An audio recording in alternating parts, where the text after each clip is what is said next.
سلام دوستای گلم، اشرف هستم. به آشپزخونه کوچیک من خوش اومدید. امروز من میخوام یه دسر درست کنم که همه ما ایرانی‌ها خیلی دوست داریم و به شیوه های مختلف همه درست میکنن. بعضیا شکلاتی درست میکنن، بعضیا وانیلی درست میکنن، بعضیا با میوه، بعضیا بی میوه. من اونجوری که خودم درست میکنم و اطرافیان و خانوادم دوست دارن رو میخوام روش درست کردنش رو با شما عزیزا به اشتراک بذارم.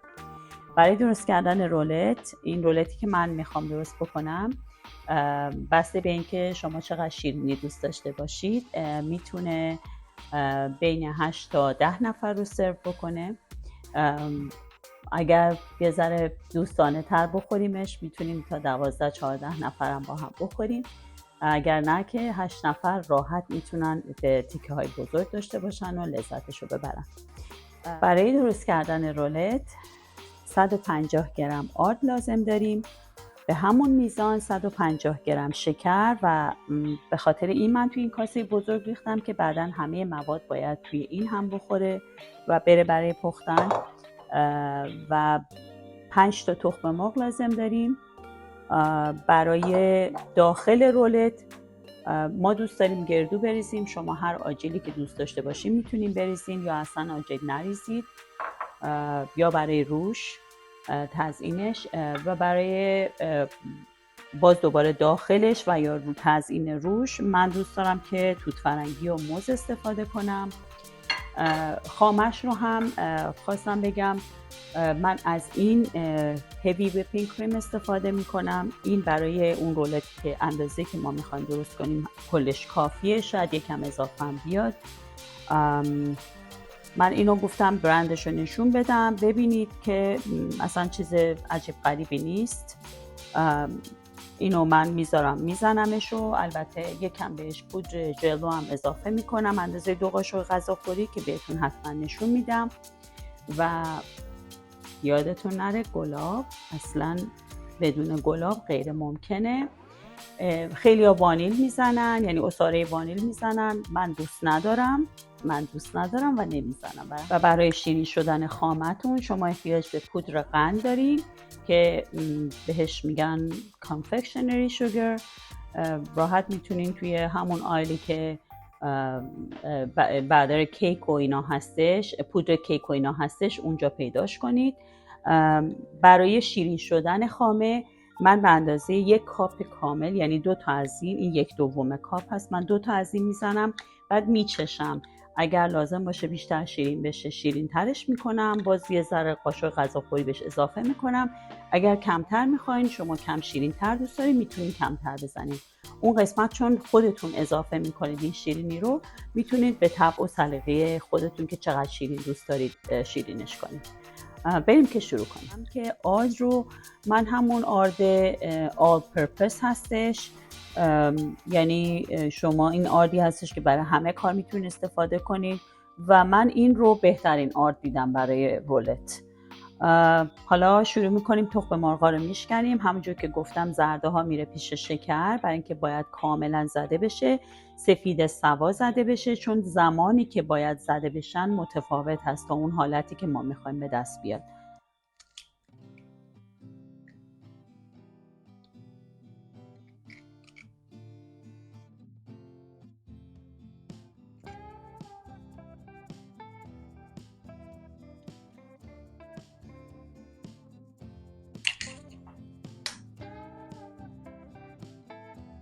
یه ذره این سفیده و زرده جدا کردن چالنجینگ هستش، ولی اصلا نگران نباشید. اگر یه ذرم سفیدی بمونه به زرده، رسپیتون خراب نمیشه. اصلا به خودتون استرس ندین.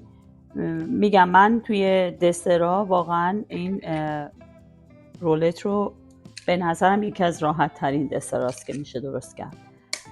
و حالا نمیگم خوشبختانه یا متاسفانه، یه چند باری من یعنی همیشه قبلا شیرینی رو از شیرینی تر رو به خصوص ما از مغازه‌های ایرانی می‌خریدیم و به خصوص جایی که می‌خواستیم بریم خونه دوستان، دیدار اقوام، همیشه دوست داشتیم شیرینی ایرانی ببریم. خب طبعا میدونید اینجا شیرینی ایرانی کم هستش، مثل ایران فراوون نیستش.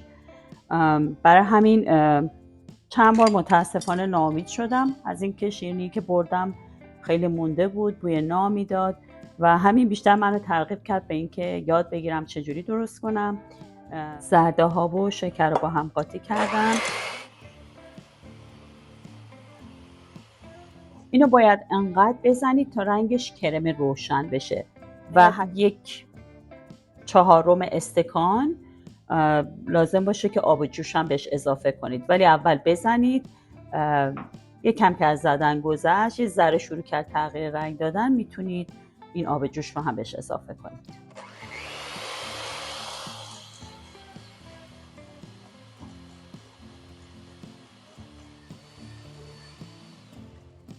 همونجور که میبینید دوستان، ببینید دور کاسه رو نگاه کنید، ببینید رنگش تیره تره. هرچی بیشتر بزنید رنگش روشن‌تر میشه. من الان این آب جوش رو هم در حین زدن اضافه میکنم بهش.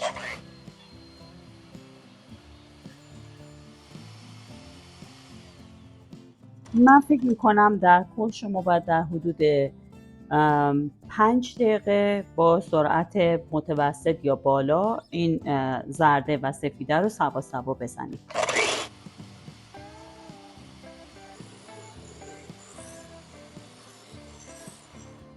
خب من فکر میکنم این کافیش باشه. برای خود من این حبابا نشون دهنده این هستش که بستشه دیگه، لازم نیست زده بشه. میرم سراغ سفیده تخم مرغ، اونم باید انقدر زده بشه که کاملا فرم بشه، یعنی که وقتی کاسه رو یا از روی همزنتون نیفته یا کاسه رو اگر حرکت میدین قشنگ همش با هم دیگه باشه، یعنی چیزی جدا از هم نباشه یا حالت مایع نداشته باشه. حالا بهتون نشون میدم. من شخصا همیشه این سر همزن رو وقتی که کارم با زرده تموم میشه آب میکشم و بعداً میذارمش که سفیده رو بزنم. گفتم شما هم این کارو بکنید، یه وقتی یه چیزی نشه که بگید ای وای چرا برای ما اونجوری نشد.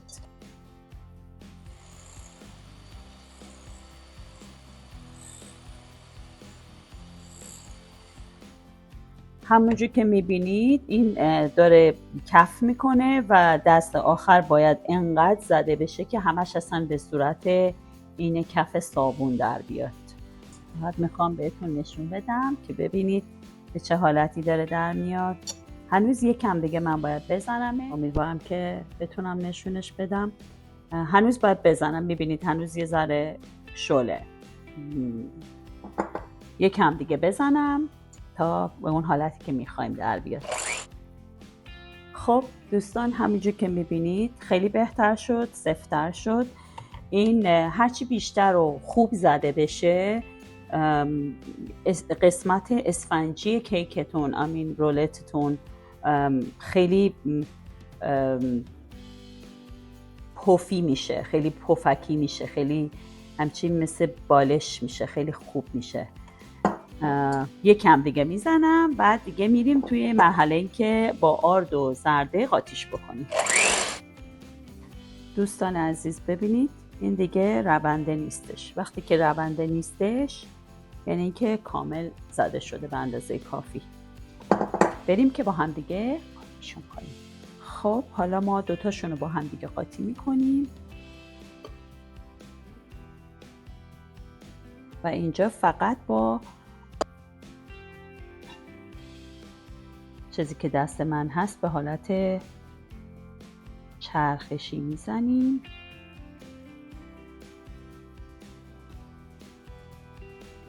که یه ذره با هم دیگه قاطی بشن در این حد.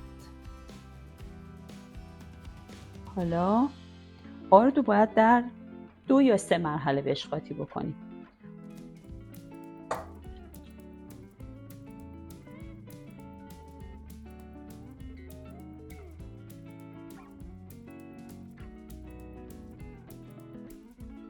همونجور که دیدین من الک میکنم برای که مطمئن بشم که توش گوله چیزی نیستش.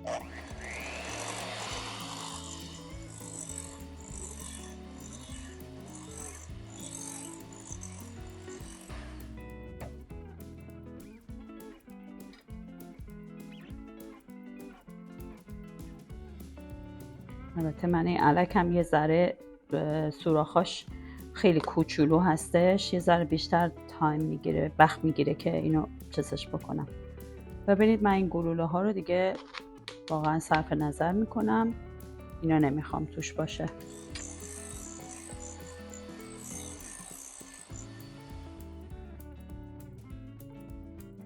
بازم همونجور که میبینین این حبابایی که درست میشه روش نشون میده که آماده است برای اینکه بره توی سینی فرمون.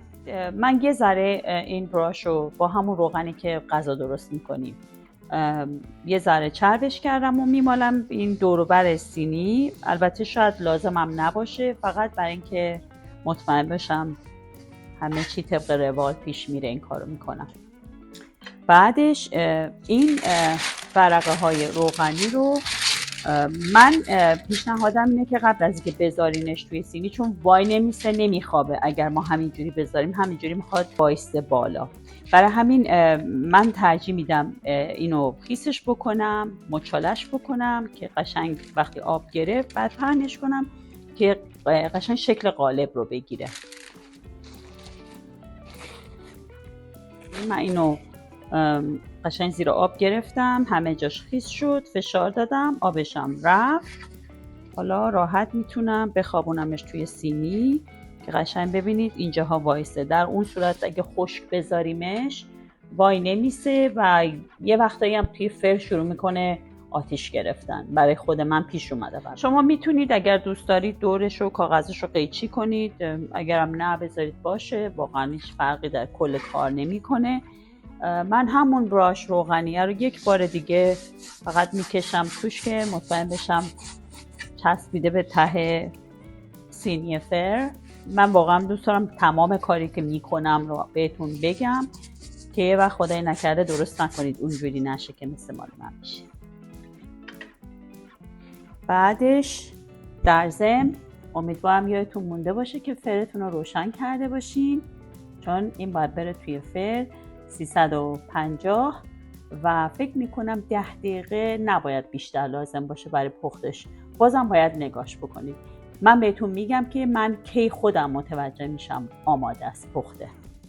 حالا اینو خالی میکنم تو ظرف فر و میره توی فر تا ببینیم بعدش چی میشه.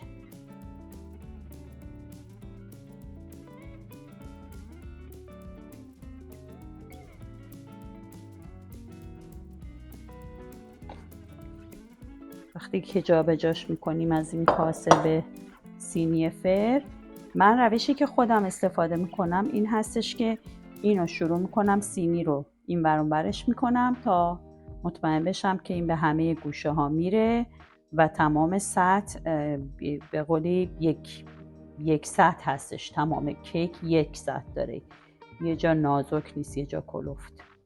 که دیدین من اینو یواش یواش این ور اون برش کردم که به همه جا یه نواخت شد. یعنی الان همه این مایه کیکمون تو کل سطح سینی پخش شده. برای اینکه مطمئن بشم این هوا نمیمونه توش، یکی دو بار اینجوری میذارمش زمین، ولی آروم، نه اینکه ولش کنید میره هوا. این اون توپ دارم قلقلیه نیستش که بزنم زمین میره هوا. اینا خیلی آروم ما یکی دو بار ببینید بابلا خالی میشه. وقتی اینجوری میکنیم اون حبابا خالی میشه و این مسطح میشه، قشنگ خیلی یک نواخت میشه. خب حالا دیگه میره توی فر به مدت 10 دقیقه. حواستون باشه تایمرتون رو ست کنید و بهتون میگم من کی متوجه میشم که حاضره. من این کاسه رو میخوام توش خامه رو درست بکنم و برای اینکه بهتر بشه خامم، اینو از همین الان میذارمش توی فریزر خالی. میذارمش توی فریزر تا شاید به مدت نیم ساعت. بعدن درش میارم و خامه رو درست میکنیم با هم دیگه و شما همه مراحل رو میبینید. خامه‌ای که بهتون نشون داده بودم رو میریزم تو ظرفی که گذاشتم توی فریزر، قشنگ خنک شده. من همشو میریزم چون میگم شاید یکم اضافه بیاد، ولی دیگه اشکال نداره، نمیتونم اون یه ذره رو نگه دارم. اینو شروع میکنیم زدن تا یه حدی که یه ذره باز همون بابلا روش درست بشه، حبابا روش درست بشه. وقتی که اینو شروع کردیم زدن، شاید 2 دقیقه که زدیم، من همیشه این کارو میکنم، 2 دقیقه که میزنم بعدش خاک قند رو اضافه میکنم بهش که بهتون گفتم من 1 کاپ کامل ندارم، 1/2 دارم که از این 1/2 2 تا میریزم که میشه 1 کاپ. 2 تا قاشق پودر ژله که من گفتم من وانیل نمیزنم، ولی این پودر ژلم اسانس وانیلا داره روش، فقط به خاطر اینکه، نه به خاطر طعمش، من طعمش رو چیز ندارم یا اسانسش رو، فقط به خاطر اینکه این پودر ژلاتین خاممون رو یه کمی بیشتر فرم میکنه، یه ذره اینجوری نمیشه که مثل خامه‌ای که تو گرما میمونن زود آب بشه و بریزه پایین و مثلا کیکتون رو خیس بکنه. من فکر میکنم این خیلی کمک میکنه به اینکه خامتون یه مزه خیلی بهتر و تو دهن میشینه، خوشمزه تر میشه. 2 قاشق چایخوری همونجور که میبینید از اینم میریزم توش، ولی اینو میریزید مطمئن بشید که خیلی فرمونم آماده است. اینو خیلی خوب هم میزنید، برای که اگر اینو خوب هم نزنید گلوله گلوله میشه خامتون. پس حواستون خیلی جمع باشه، این با این کوچولویش خیلی ناقل است، حواستون جمع باشه. من 1 دقیقه کیکو میذارم توی فرو، برگردم که اینو با هم بزنیم.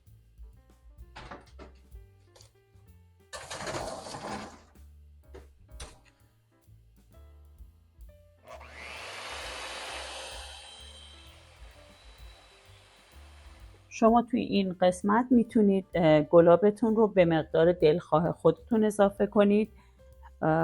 من با چشمی اضافه میکنم، میتونه اون چشمی برای شما 1/4 استکان باشه، 1 قاشق باشه، 2 قاشق غذاخوری باشه، بسته به ذائقتون.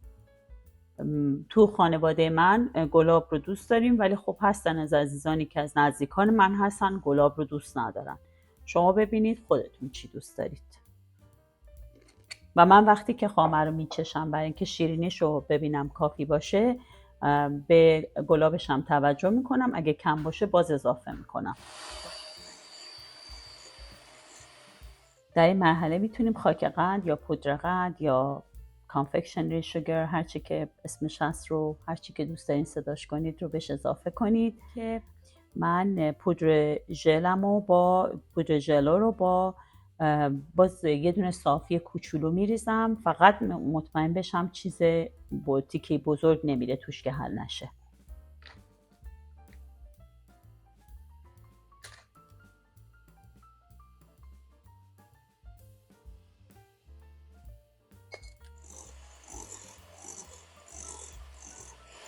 بهتره پودر ژلتون رو هنوز تا وقتی که این خامه سفت نشده بریزید، یعنی تا وقتی که بیشتر هنوز مایه هست بریزید که حل بشه توش، چون فکر میکنم اگر دیرتر بریزید ممکنه که کار دستمون بده.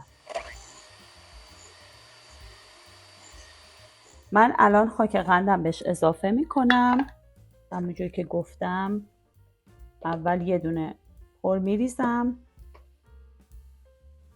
که 1/2 کاپ هستش. برای دومی اول هم میزنم، بعدا دومی رو اضافه میکنم، چون شکر و شیرینیش باید اونی باشه که شما دوست دارید. خب دوستان، من این 1 نصف پیمونه که خاک قند ریختم توش، به نظرم خیلی شیرینیش هنوز کمه و 1 کم دیگه اضافه میکنم بهش، ولی گلابش به نظر من برای ما خوبه. این آماده است. ببینید دیگه اگر کاستون رو برگردونین هم نمیریزه پایین.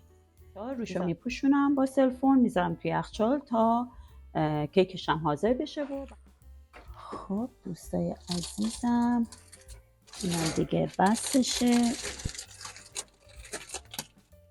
بله، چون خیلی خیلی خیلی این لایه اسفنجی این کیک نازک هست، ما نمیتونیم بیشتر از این بذاریم بمونه، یعنی اگه یه ذره زیادتر بمونه خوش میشه، وقتی شما میخواین رولش کنین همش خورد میشه.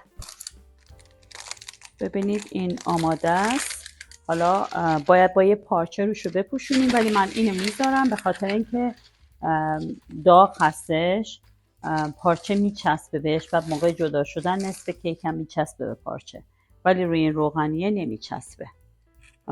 اینو روشو میذارم، یه کم میذارم خنک بشه تا بقیه چیزا رو آماده بکنیم برای دکور و تزیینش و بریم سراغ ایشون که رولشون کنیم. حتما باید بذارین یه کم خنک بشه. خب گردو هم همونجور که میبینید، ما چون دوست داریم که گردو بزنیم توی رولتمون، من یه کم خردش کردم و برای داخلش من گردو و موز میزنم. برای تزیین روشم همون خامه و توت فرنگی میزنم. اینا رو شما هر جوری که خودتون دوست داشته باشید میتونید بذارید. میتونید موز نذارید، انبه بذارید، میتونید شکلات بزنید، میتونید پودر کافی بزنید.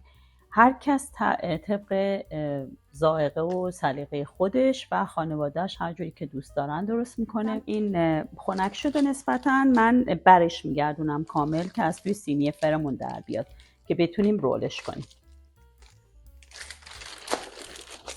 به همین ترتیب سینی رو برمیدارید. رولتتون رو اگر میخواین مقدار اسپانچ بیشتری داشته باشه از این وری رولش بکنید و اگر بخواین که تعداد بیشتری رو سرو بکنه از این طرف رولش بکنید، یعنی یا عمودی یا افقی، هر جوری که بسته به سلیقه خودتون. من ترجیح میدم که از این طرف رولش بکنم که مقدار بیشتری بده.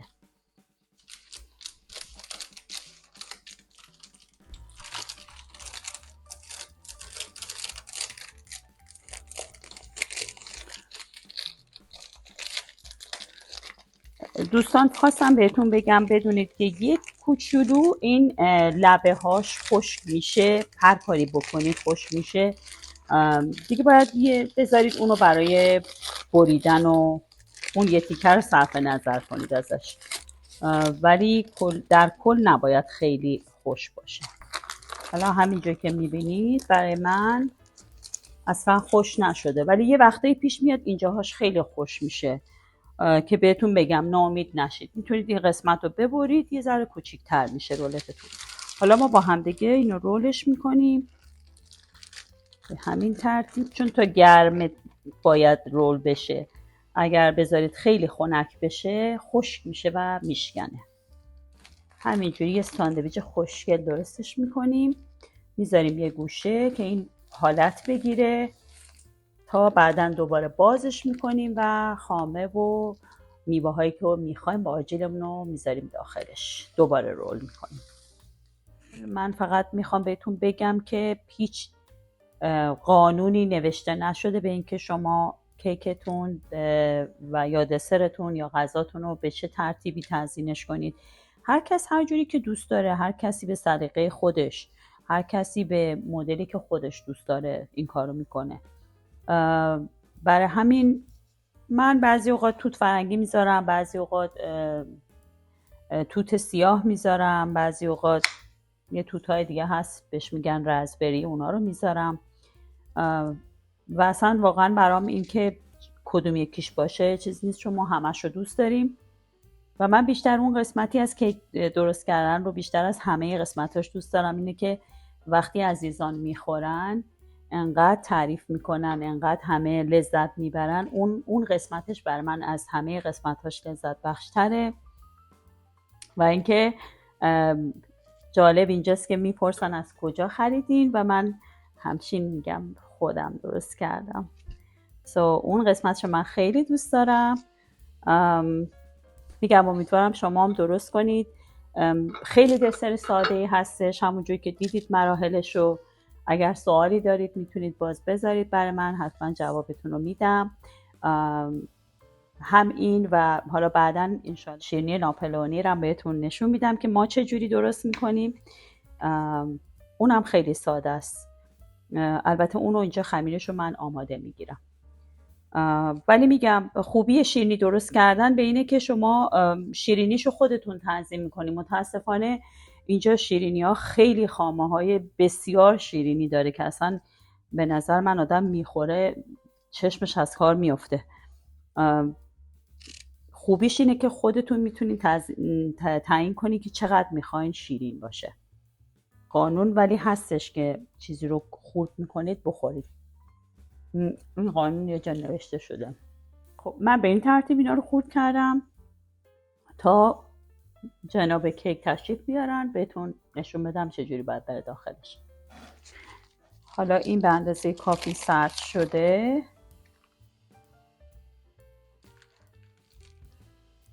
من میخوام خامه رو بزنم بهش. به نظر من بهتره که بذارین این پارچتون زیرش بمونه، یه ذره کثیف میشه، ولی خب من شخصا هر دفعه که استفاده میکنم میشورمش. خامه رم در آوردم از یخچال.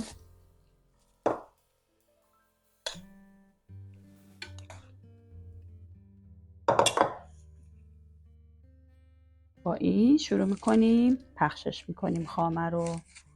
سعی میکنیم همه جاش خامه ای بشه.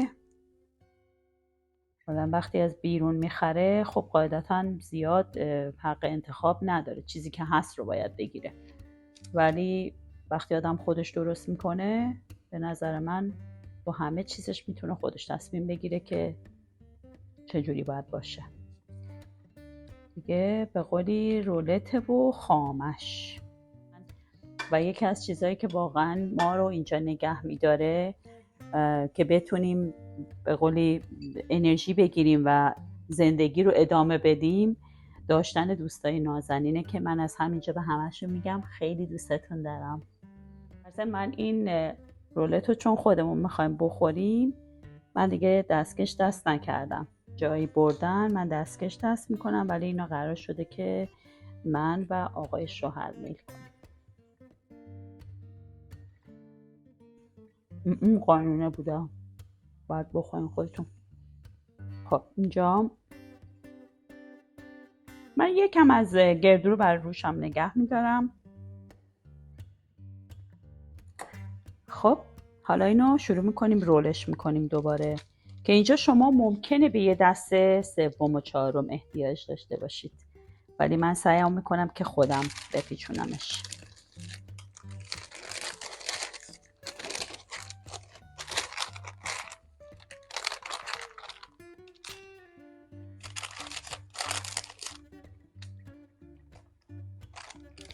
خب میبینید یکم هم حالا یه ذرم چیز میشه به خاطر اینکه پر میوه شده توش دیگه، ولی باید بذارمش توی ظرف. حالا من میذارمش توی این ظرفه که یکم هم بزرگ هستش، همونجور که گفتم میذاره سراشو میبرم که تو ظرف هم جا بشه.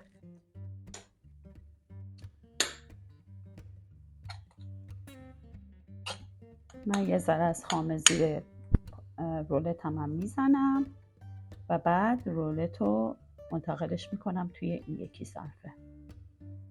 گذاشتمش تو ظرفی که میخواستیم و یک کم خامه روش میمالم. شما میتونید همینجوری خامه بمالید روش، یا اینکه میتونید از این حالت قیفای مشمعی استفاده کنید، بریزید توش و نمیدونم اگه گل میخواین درست کنین، میخواین مدلش بدید دیگه. اینجا واقعا چیزای سلیقه‌ای. اگر نه همینم بخواین بخورین، مثلا میوه رو بذارین روش و سرو کنین، عالیه. پودر کاکائو بزنین، پودر کافی بزنین، هر کس هر چیزی که دوست داره. من حالا توی این قیفه هم بریزم، اگه بخوام چیز بکنم باز بهتون نشون میدم، ولی واقعا قصدم این نیست که بخوام خیلی تزیینش بکنم. من فقط خواستم بیس پخته شدن، یعنی مدل پخته شدن و اون چیزی که اصلش هست، پایه‌اش هست، بهتون نشون بدم، به شما نشون بدم. زبونم بند اومد. من دوستان ریختمش اینو توی این قیف مشمعی. فقط خواستم بهتون نشون بدم، شما اگه دوست دارید میتونید همینجوری واسه خودتون یه مدلی بدید.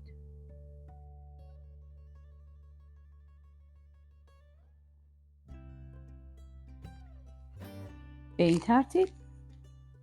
و توت فرنگی ها رو هم به همین شکل میذاریم روش.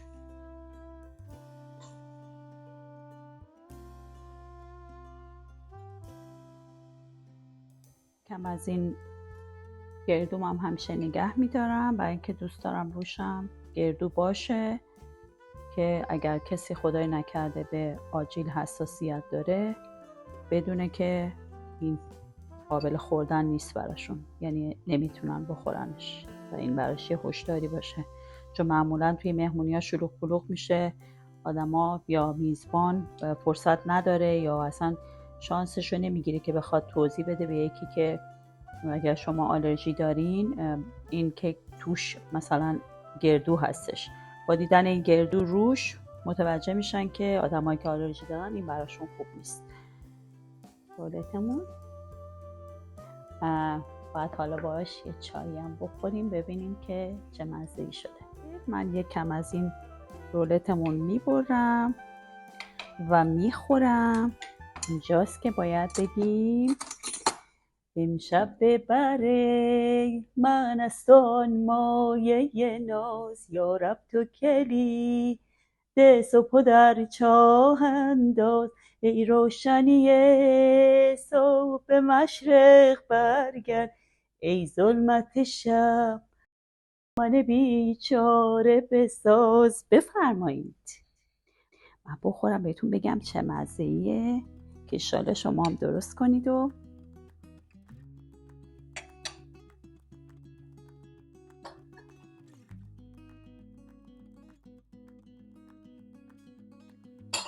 فوق‌العاده شده.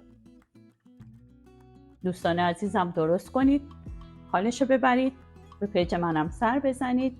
دوستتون دارم. تا دیدار بعد با یه رسیپی دیگه.